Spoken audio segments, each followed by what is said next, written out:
আচ্ছা, আমাকে একটু স্পেসিফিকভাবে জিজ্ঞেস করে। আচ্ছা, কোশ্চেনে যাবো। আপনি রেডি? আপনারা সবাই রেডি? হ্যাঁ, রেডি।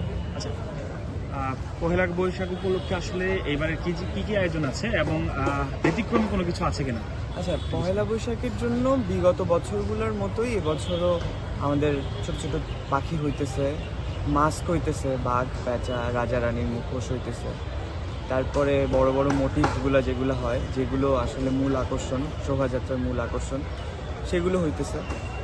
এবং প্রত্যেক দিন নতুন নতুন মানুষ আসতেছে, তাদের তুলির ছোঁয়া পড়তেছে মুখোশগুলোতে।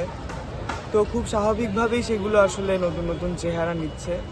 আমি মনে করি বিগত বছরের থেকে এই বছরের মাসগুলো নতুন নতুন নতুন মানুষ, সেই মানুষগুলোর ছোঁয়া পাইতেছে মুখোশগুলা। আর মাস্কটগুলোর ক্ষেত্রে, বড় মোটিভগুলোর ক্ষেত্রে আসলে তেমন কোনো পরিবর্তন আনা হয় নাই। পরিবর্তন বলতে কি, মানে যেভাবে করে বানানো হয় ঠিক সেভাবে করেই বানানো হচ্ছে, বাঁশ দিয়েই বানানো হচ্ছে। আর হয়তোবা সাময়িক তাৎক্ষণিক কোনো পরিবর্তন হয়তোবা যদি করতে ইচ্ছা করে ডিজাইনের ক্ষেত্রে বা মোটিভ বসানোর ক্ষেত্রে, ওদের গায়ের বা নকশা বসানোর ক্ষেত্রে, সেটা হয়তোবা নেওয়া হবে তাৎক্ষণিক মুহূর্তে। তাছাড়া আপনার হচ্ছে প্রতি বছর তো মঙ্গল শোভাযাত্রা নামে যাত্রা শুরু হয়, শোভাযাত্রাটা।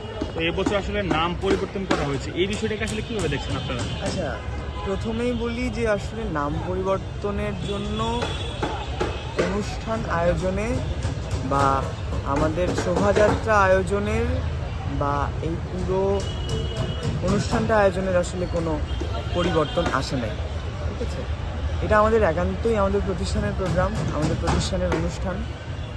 কিন্তু ব্যাপারটা হলো যে আমাদের প্রতিষ্ঠানের তো অনুষ্ঠান, আমাদের অনুষদের অনুষ্ঠান। এটা তো এটার নাম পরিবর্তনের ব্যাপারে বা এটার কোনো কিছুর ক্ষেত্রে তো আসলে বাইরের কারোর হস্তক্ষেপ আমরা ওভাবে করে সুখকর দৃষ্টিতে দেখতেছি না বা ভালো চোখে দেখতেছি না।